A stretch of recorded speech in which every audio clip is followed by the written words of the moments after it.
September 15th, 1940. 11:47 a.m. South London, near Kennington. The sky hung low and grey, thick with smoke and the smell of cordite. Rain had fallen before dawn, leaving the cobblestones slick and the air heavy with moisture. Captain James Calhoun, 32 years old U.S. Army Air Corps observer, crouched beside a collapsed brick wall and watched a German bomber come apart in mid-air.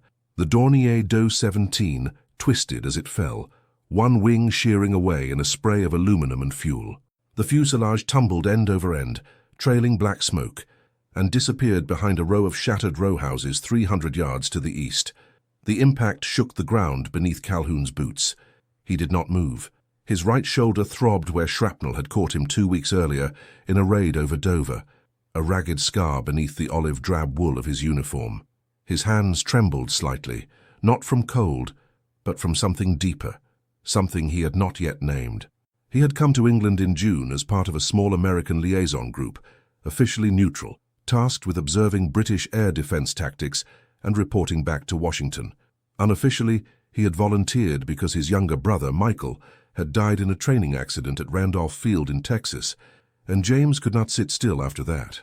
The grief had followed him across the Atlantic like a shadow, and now it mixed with the smoke and the noise and the fear that pressed against his ribs every time the sirens wailed.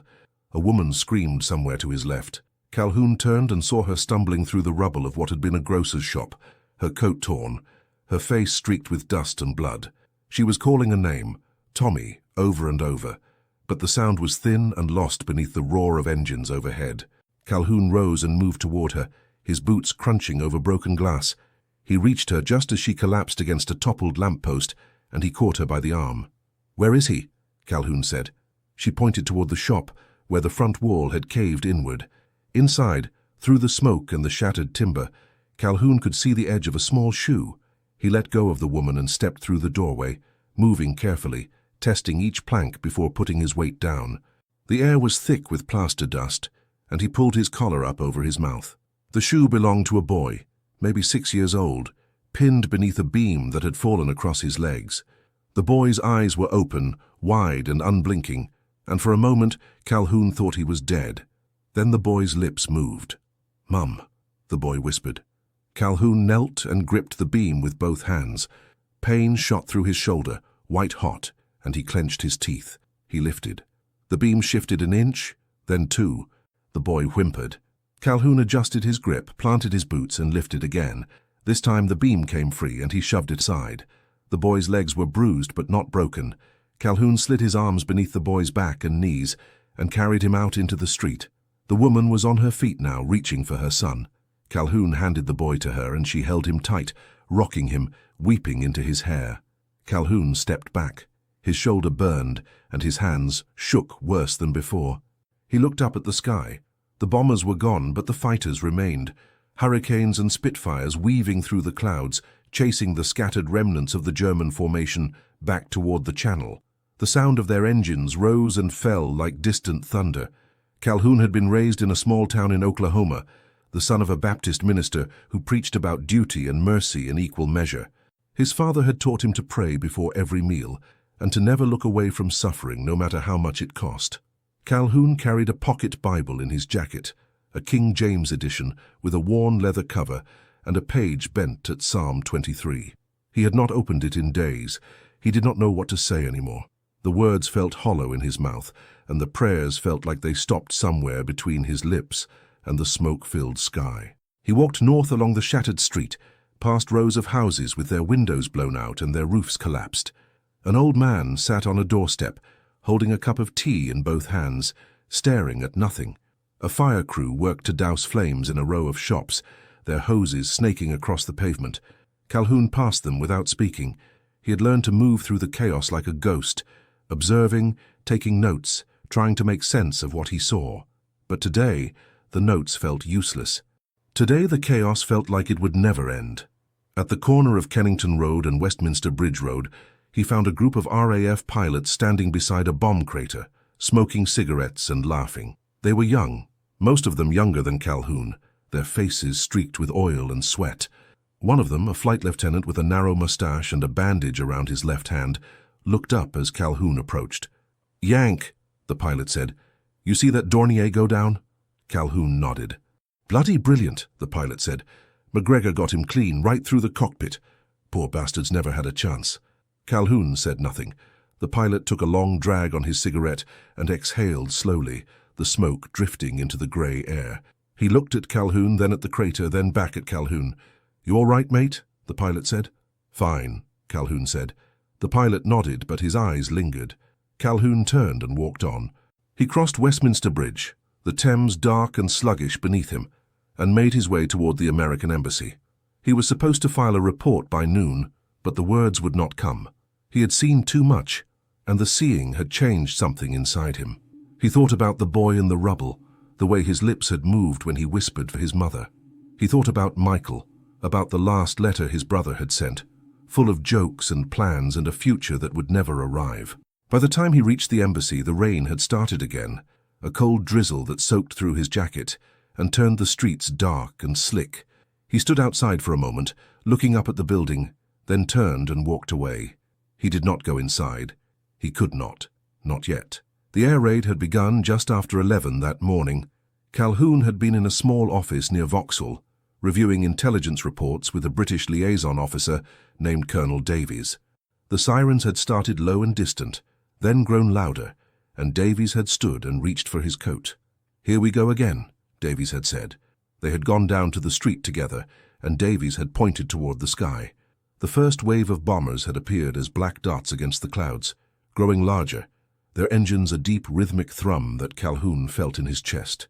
The RAF fighters had come up to meet them, climbing fast, and within minutes the sky had been full of contrails and tracer fire and the sharp crack of cannon shells. Calhoun had watched from the street as a Spitfire rolled onto its back and dived after a Messerschmitt Bf 109. The two planes had twisted and turned, dancing through the air, and then the Spitfire had fired a short burst and the Messerschmitt had staggered, trailing smoke. The German pilot had bailed out, his parachute blossoming white against the grey sky, and Calhoun had tracked him as he drifted down toward the rooftops. A crowd had gathered below, shouting, and Calhoun had wondered what would happen when the pilot landed. Davies had touched his arm. "Come on," he had said. "We need to get to the shelter." But Calhoun had not moved. He had stood there, watching, as the battle unfolded above him. He had seen a hurricane take a direct hit and explode in a ball of fire. He had seen a bomber break apart and its crew tumble out, tiny figures spinning through the air. He had seen the wreckage fall and the smoke rise and the city burn. And then he had seen the Dornier, the one that had come down near Kennington, and he had moved without thinking, running toward the crash site, his shoulders screaming with every step. He had arrived just as the woman began to scream for her son.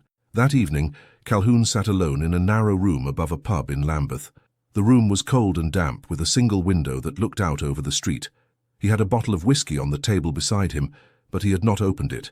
Instead, he held the pocket Bible in his hands, turning it over, feeling the weight of it.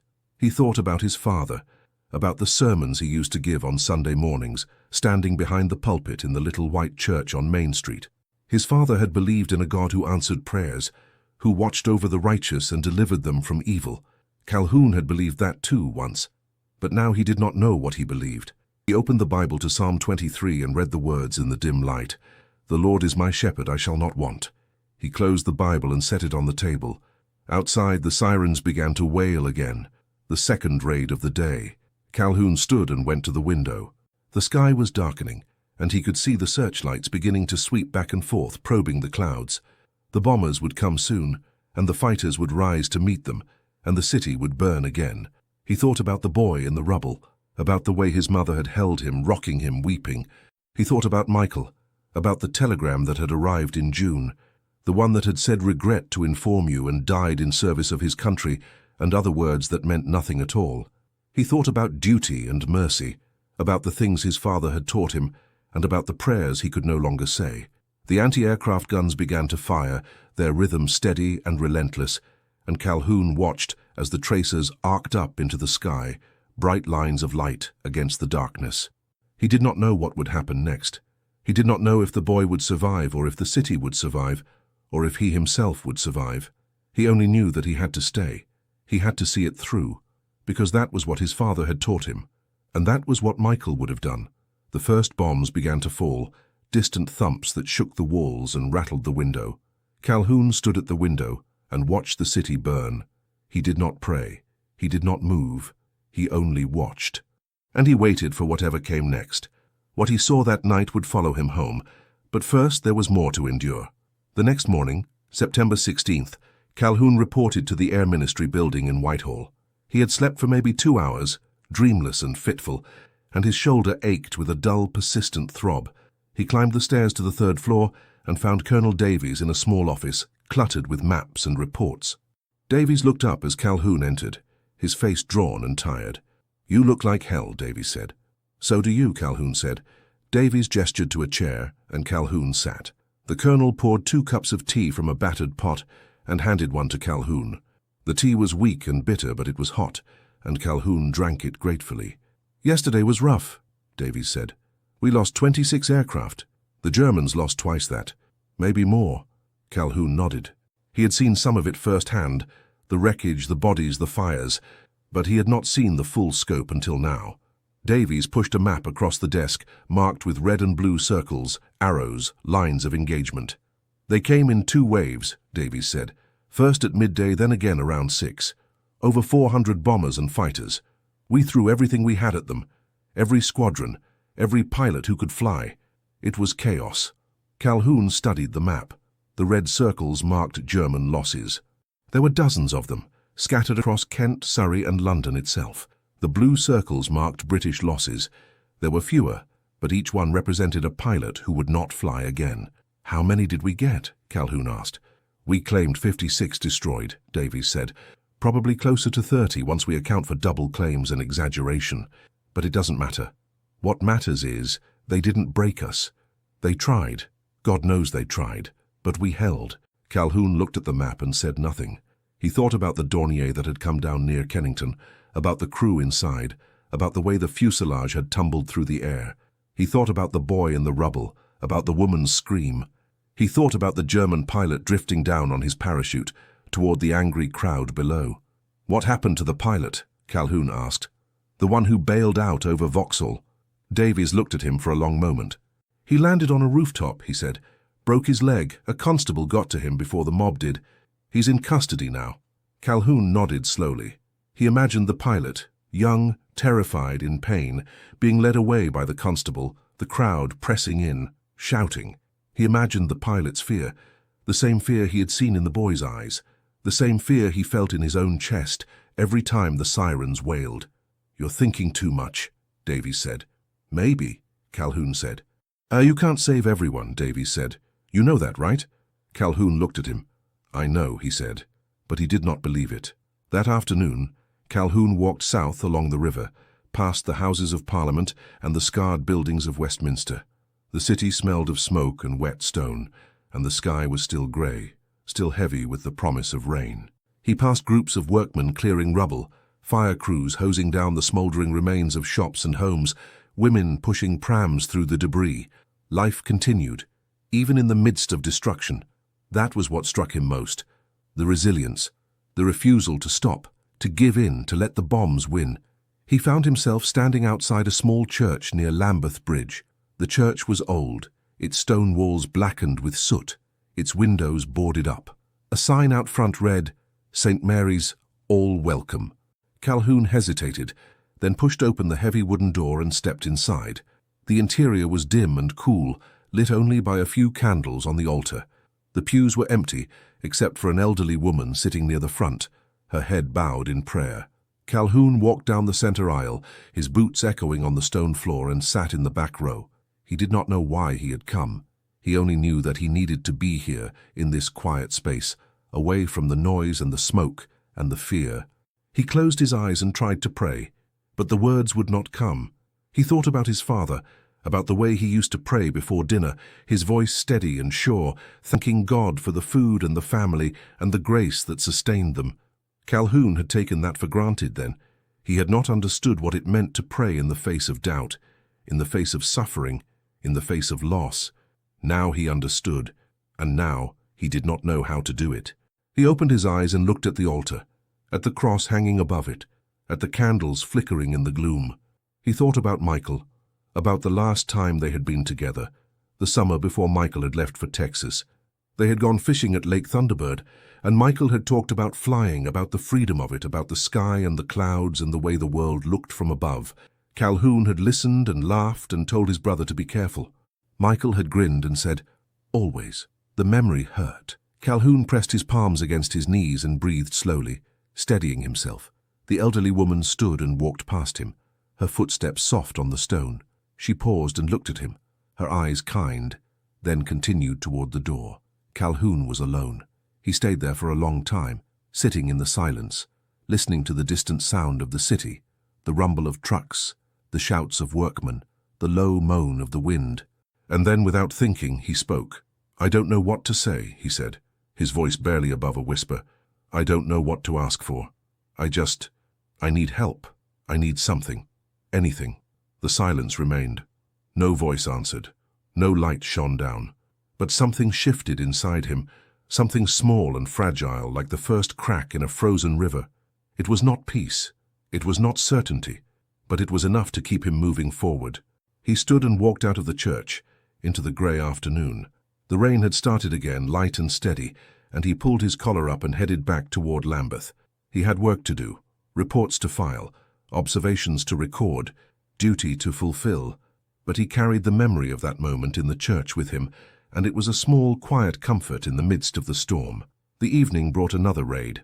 Calhoun was in his room above the pub when the sirens started, and he grabbed his coat and his notebook and headed down to the street.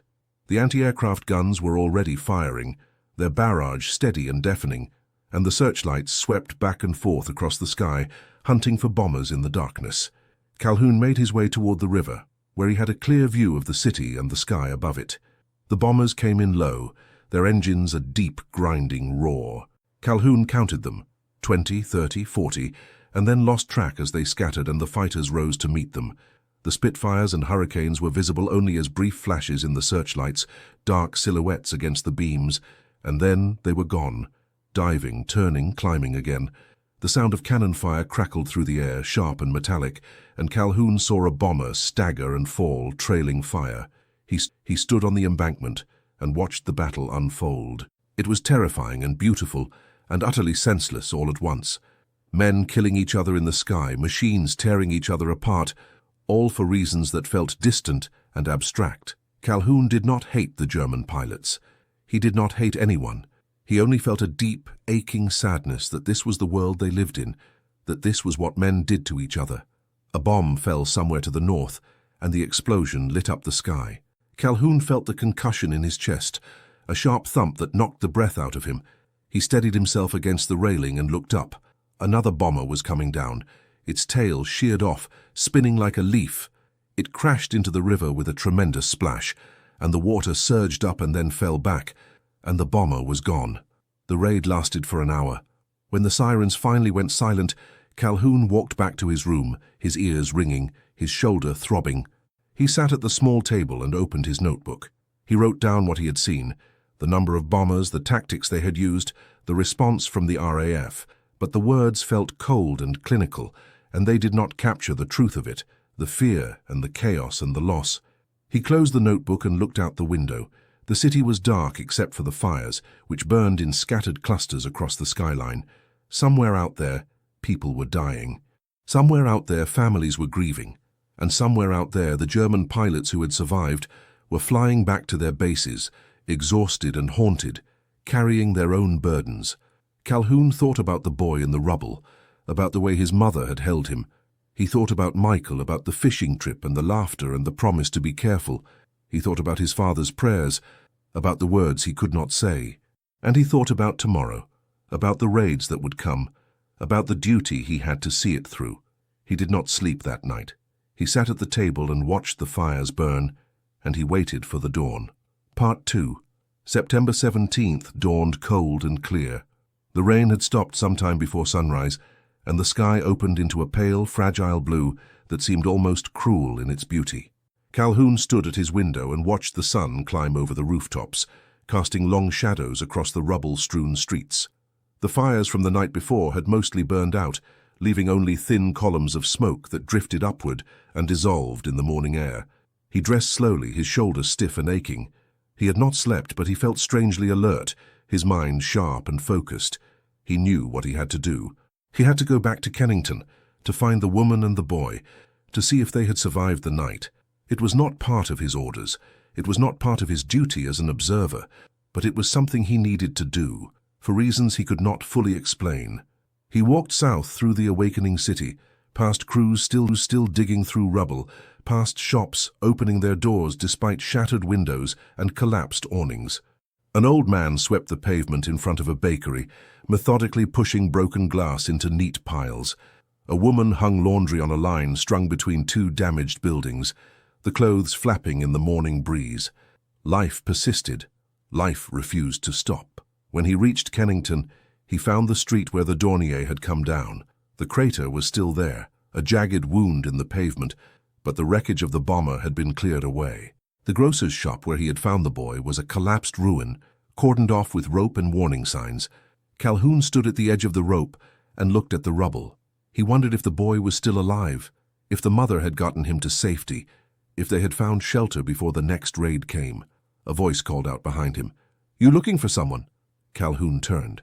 A constable stood there, middle-aged, his uniform dusty, his face lined with exhaustion. Calhoun recognized him from the day before. He had been part of the crew helping to clear the street. "The woman and the boy," Calhoun said. "From the shop. Do you know what happened to them?" The constable nodded slowly. "They're all right," he said. "Got them to hospital. Boy's leg was hurt worse than we thought, but he'll mend. Mother's with him now." Calhoun felt something loosen in his chest. A knot he had not realized was there. "Which hospital?" he asked. "St. Thomas's," the constable said. "Across the river." Calhoun thanked him and turned to go, but the constable spoke again. "You're the American," he said. "The one who pulled the boy out." Calhoun stopped. "Just did what anyone would do," he said. The constable shook his head. "Not everyone," he said. "Some people freeze, some people run. You didn't." Calhoun did not know what to say to that. He nodded and walked away, back toward the river, toward the hospital. The constable's words followed him, and he thought about freezing, about running, about all the times he had wanted to do both. He thought about Michael, about the guilt he carried for not being there, for not saving him. He thought about the prayers he could not say, and the God who seemed so distant. St. Thomas's Hospital sat on the south bank of the Thames, a sprawling complex of brick and stone buildings that had been damaged in the raids but still stood. Calhoun found his way to the ward where the boy was being treated, a long room filled with beds and the smell of disinfectant and the low murmur of voices. He walked down the center aisle, scanning the faces, until he saw her. The woman sat beside a narrow bed, holding the boy's hand. The boy was awake, his face pale but calm, his injured leg elevated and wrapped in bandages. The woman looked up as Calhoun approached, and recognition flickered in her eyes. She stood quickly, her hand going to her mouth. "You," she said. "You're the one who—" "I just wanted to see if he was all right," Calhoun said. She nodded, tears welling in her eyes.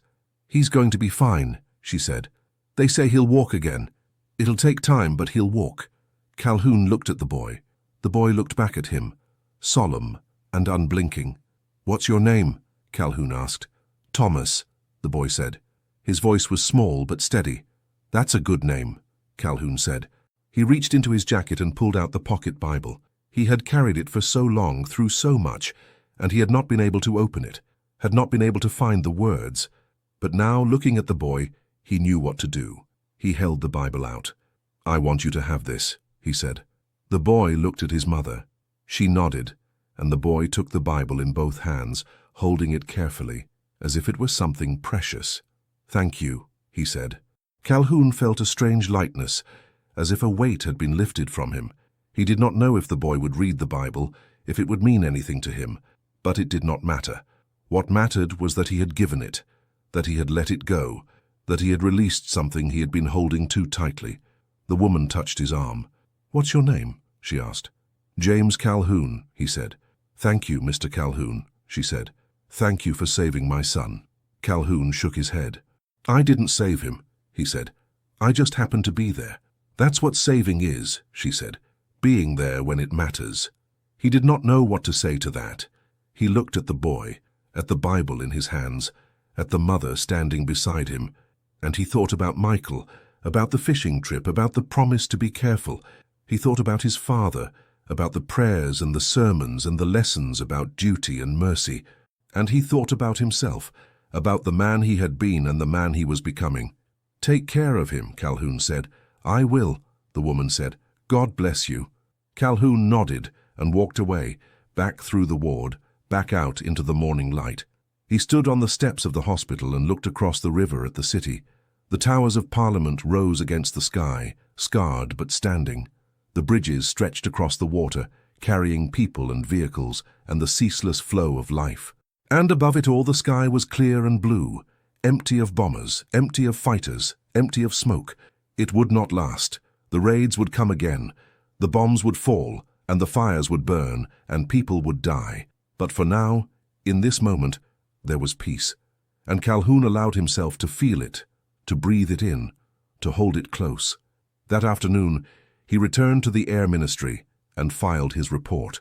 He wrote about the tactics the RAF had used on September 15th, about the coordination between the fighters and the anti-aircraft guns, about the resilience of the pilots and the courage of the civilians. He wrote in plain, factual language, the kind that would be useful to the generals and the planners back in Washington, but he did not write about the boy in the rubble, or the mother's tears, or the Bible he had given away. Those things were his alone. Colonel Davies read the report and nodded. "Good work," he said. "This will be useful." "Will it?" Calhoun asked. Davies looked at him. "It might," he said. "It might help someone make a decision that saves lives. Or it might not. That's not for us to say." Calhoun understood. Duty was like that. Uncertain, incomplete, a matter of doing what you could with what you had, and hoping it was enough. He had learned that from his father, and he had forgotten it after Michael died. But now, standing in the colonel's office, looking at the maps and the reports and the endless calculations of war, he remembered. "What happens now?" Calhoun asked. "You keep observing," Davies said. "You keep writing, and when your tour is up, you go home and you tell them what you saw." "And what did I see?" Calhoun asked. Davies smiled, a tired, knowing smile. "You saw people refuse to break," he said. "You saw ordinary men and women do extraordinary things. You saw what it means to fight for something worth fighting for." Calhoun thought about that. He thought about the boy, about the constable, about the woman in the church, about the pilots laughing beside the bomb crater. He thought about the German pilot drifting down on his parachute, terrified and alone. He thought about all of them, caught in the machinery of war, trying to survive, trying to hold on to something human in the midst of the inhuman. "I saw that," Calhoun said. "But I also saw the cost." "Yes," Davies said. "That too." The raids continued. September turned to October, and the bombers came night after night, pounding the city, testing the limits of endurance. Calhoun stayed at his post, observing, writing, moving through the chaos like a ghost. His shoulder healed slowly, the pain fading to a dull ache that he barely noticed anymore. His hands stopped shaking, or at least he learned to control them, to hold them steady when it mattered. He thought about the boy often, about Thomas and the Bible. He wondered if the boy had opened it, if he had found comfort in the words. He wondered if the mother had kept her promise, if they had stayed safe. He did not go back to the hospital. He did not seek them out. Some things were better left as they were, as memories, as symbols of something larger than himself. In late October, Calhoun received orders to return to the United States. His tour was over. He packed his few belongings, said goodbye to Colonel Davies and the other officers he had worked with, and boarded a ship at Liverpool. The crossing was rough, the Atlantic grey and restless, and Calhoun stood on the deck and watched England disappear behind him. He thought about everything he had seen, everything he had felt. He thought about the day the RAF had defeated the Luftwaffe under rain and fire over London, about the courage and the fear and the resilience. He thought about duty and mercy, about the prayers he could not say and the God he could not see. And he thought about the boy in the rubble, about the Bible in his small hands, about the mother's blessing. When the ship reached New York, Calhoun stood on the deck and looked at the skyline, at the towers rising into the clear November sky. It felt unreal, untouched, impossibly distant from the war he had just left. He thought about home, about Oklahoma, about the little white church on Main Street and the graves in the cemetery behind it. He thought about his father, about the sermons and the lessons, about the things he had learned and the things he had lost. He did not know what he would say when he got home. He did not know how to explain what he had seen, how to put it into words that would make sense. But he knew that he had changed, that the war had marked him, that he would carry it with him for the rest of his life. Years later, long after the war had ended, long after the world had moved on, Calhoun would think about that day in September, about the boy and the Bible and the woman's tears. He would remember the sound of the bombers overhead, the smell of smoke and cordite, the feel of the beam lifting in his hands. And he would remember the moment in the church, the moment when he had spoken into the silence and something had shifted inside him. He never saw Thomas or his mother again. He never knew what became of them, whether they survived the war, whether they rebuilt their lives. But he carried them with him as he carried Michael, as he carried all the ghosts of that time. They were part of him now, woven into the fabric of who he was.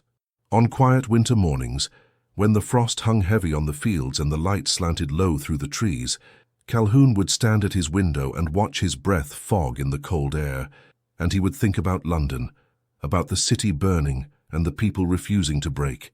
He would think about duty and mercy, about the cost of both, about the choices that defined a man. And sometimes when the wind was right and the world was still, he would hear the faint sound of a church bell, distant and clear, calling across the years. It was not the bell from St. Mary's, not really, but it was close enough, and it was enough to remind him that he had been there, that he had done what he could, that he had not looked away. The war had taken much from him, but it had also given him something, a measure of himself, a knowledge of what he could endure, a glimpse of grace in the midst of suffering. He had not found all the answers. He had not solved the mystery of faith or duty or loss, but he had found a way to keep moving forward, to keep living, to keep trying, and in the end that was enough. In a small room above a pub in Lambeth, the winter light slants through the window and catches the frost on the glass. The room is empty now, the table bare, the air cold and still, but if you stand there long enough, if you listen carefully, you can almost hear the sound of breathing, steady and controlled, the rhythm of a man who has learned to endure. Outside, the city stirs, life continues. And somewhere in a hospital or a home or a churchyard, a boy holds a worn leather Bible in his hands and remembers the stranger who gave it to him, the man who pulled him from the rubble, the American who stood in the fire and did not run. The memory persists, the light fades, and the bell rings on across the years, across the distance, calling the faithful and the broken alike to something they cannot name but will not forget.